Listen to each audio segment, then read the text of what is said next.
Hello again there, folks.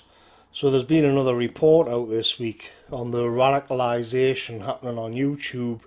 This, as they call it, the disease of far-right ideas permeating the platform.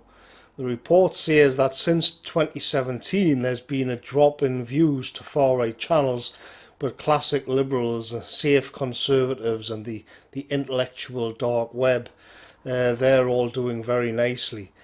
And I mean, that's going to happen if the system funnels a lot of money and publicity into a false opposition and then shuts down the genuine opposition. It will have that effect. If you're going to play a game of tennis and you chop off your opponent's arms, then guess what? You win. And Sargon of Akkad did a video saying that the report was a good reason why he shouldn't be banned. That the centrists can hold the line. The centre will hold, and that classic liberals and soft conservatives act as a bulwark. And if they get banned, well, the far right's just going to run rampant all over the platform. But these discussions are always framed in a certain way. It's always a question of whether or not the centre can hold and not whether or not it should hold. We're told that democracy is a wonderful thing, yet nothing that we discuss or are concerned about was ever voted on. Multiculturalism was imposed on us without a single mandate. Where was classic liberalism then? In actual fact, its arguments based on rationalism, economics and individualism were being used to actively facilitate the multicultural project. After all, if we're all just rational individuals with no interest beyond material gain, then what does it matter where somebody comes from? Of course, some people may argue that there are biological differences in groups and that this matters. Maybe it does, maybe it doesn't. In this case, we can use the much vaunted empiricism which classic liberalism covets to aid us in these arguments, except that never happened either, because classic liberals allowed all the universities to be hijacked by Marxists and hostile groups.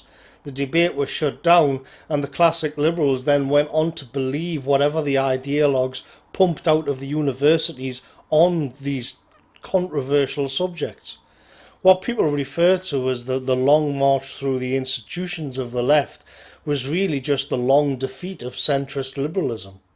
The idea that people can be pressured into believing nonsense exposed another flaw in centrism. The skeptics weren't skeptical. When push came to shove, they went along with whatever the elites dictated, just like everybody else. It's one thing to say you base your worldview on facts and evidence, no matter where they lead. It's quite another when that brings you into conflict with wider society, when you can be viewed as morally suspect or even evil. But I forgot. The centrists have blessed us with the free marketplace of ideas. The good ideas based on evidence and truth will rise to the surface, and the bad ideas will fall away and be forgotten.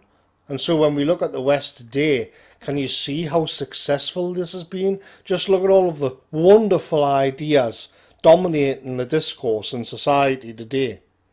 And some people may argue that all this insanity is being orchestrated by a group or network of some kind, perhaps ethnic or religious in nature. At least we can rely on the centrist truth tellers to expose it.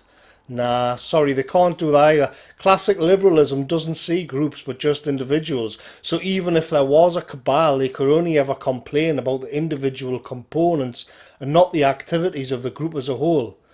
But at least they aren't extremists.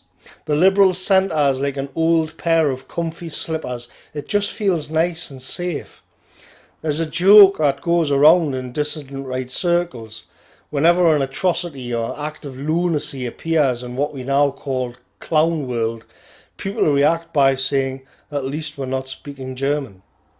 100,000 English girls can be sexually enslaved and brutalised in horrible ways, but at least we're not speaking German.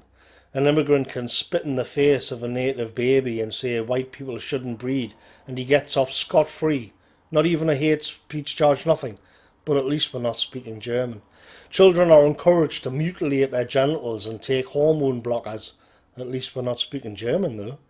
The joke works because it pokes a stick at the assumption that the centre is sane and that the crazies are on the outside.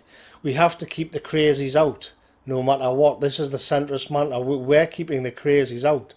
Douglas Murray often gives interviews and discussions, and like the rest of the gatekeeper, YouTube shoves them in your face if you're a little bit edgy.